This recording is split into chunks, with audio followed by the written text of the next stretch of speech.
Hi, Shannon here. I was just pondering on the recent FDA suspension of milk quality testing. So I grew up on a dairy farm and we had about 50 head of cattle, which is a very small um, enterprise, right? My dad always worked a second job. You really want them to do quality inspections on your milk. So let me tell you why.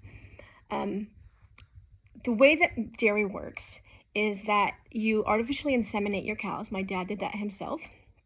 This is like 100 something to pay the vet to do it. There's 50 cows. It's a lot of money. So once a year, you inseminate your cows. He would get a bowl that came to make them frisky, you know. Cows hump each other like your dog humps each other, and the girls hump the other girls. Fun fact. And then their gestation period is, I think, a little longer than ours. But it's less than a year, and they have their baby every spring. So from like January to March, most of the babies are born. And they stop milking their cows about a month before they give birth. So the babies are born, they give them what's called milk replacer to the baby calves because they take all the milk from the mom. And when they first have babies, they produce tons and tons of milk. And so the first couple of months, they make a lot of milk. And what we did, we had the old-fashioned kind of way. There's modern facilities are going to milk maybe more than twice a day, and they're going to have basically an assembly line with lots of employees that come in and move the cows through on a 24-hour basis. And they're going to milk those cows.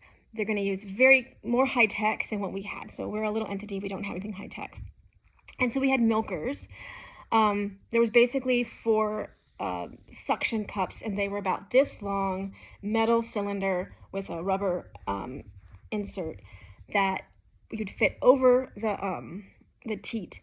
So they don't have breasts. They have like a long finger, like larger than my finger. That's like their nipple. And so you put them on there, and there's a vacuum system that you turn on the pump in the milk house, and it sucks the milk out of the cow, and it takes all that milk and it puts it into a tank. And we didn't have a cooling system. We had a fan that ran continuously, and when you stir the milk, it keeps it cold. And that's how we made milk. And when I was a kid, I was born in the 70s, I think at that time they were still using the old milk. They're tall as a child, containers they'd put in the back of the truck and take them in. Now, today they have milk trucks that come and take that milk. The problem with this system and milk quality testing is that cows are really prone to getting infections. They get them all the time, especially in the old-fashioned ways. I think with the more modern, they're less prone to them. I don't know if that's true or not. That was the rationale given to us as to why we should do it a different way. But it's very expensive. And so when it sucks the milk out of the cow, if there's an infection, and think about it, if you or your wife or your sister or somebody has ever breastfed a baby, you can get infections pretty easy. And so they suck the infected milk out. That's going to happen. And if it's a bad infection, it'll be pus. And the cows poop everywhere. So my dad used to be like, oh, fresh lemonade, and they'd pee, and there's cow patties. And so you scrape the barn every day, but there's always poop on the floor. Like, you can't potty train the cows, as somebody in my family once suggested. He married into the family. So there's poop everywhere. Even if you clean it, there's going to be poop. They're going to poop on the floor. Like, you can't stop that. And so if, let's say, you drop the milker on the floor and there happens to be poop there, it's going to suck the poop up too. It's just a vacuum. It's like your vacuum on your vacuum cleaner, right? That hose. It doesn't distinguish between milk and poop or pus. And so whatever it's there, it's going to get sucked up in that hose and put in the milk tank. And then the milk truck comes and takes the milk away. So one time, one of the cows had an infection, and she had a really bad infection. And so she was on antibiotics. And I had forgotten that she was on antibiotics. I totally forgot. And you cannot have antibiotics in your milk, right? You can't put that milk in your milk tank.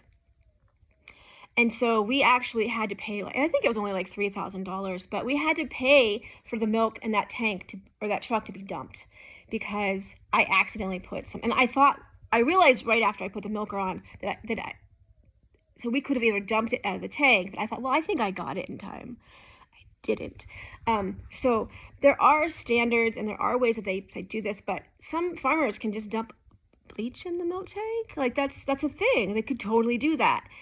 Because they know there's a bunch of bacteria in their milk. They just can put bleach in there. You don't want to do anything to, like, you can't like water it down because you get paid by the milk fat. So that's why they don't. It's not because they love you and want you to have good milk. It's because they don't want to get paid less per pound. So you really want them to do milk quality testing because you don't want to drink pus. And there's like allowable amount of pus allowed in your milk. There's a minimum. It's like this thing. It has to be below this line of bacteria and pus inside the milk to qualify to be sold in the United States. You want them to test that milk. So maybe you could write to your local legislator or whomever you deem fit to do that, and ask them to please rehire the people that test that. Have a great day.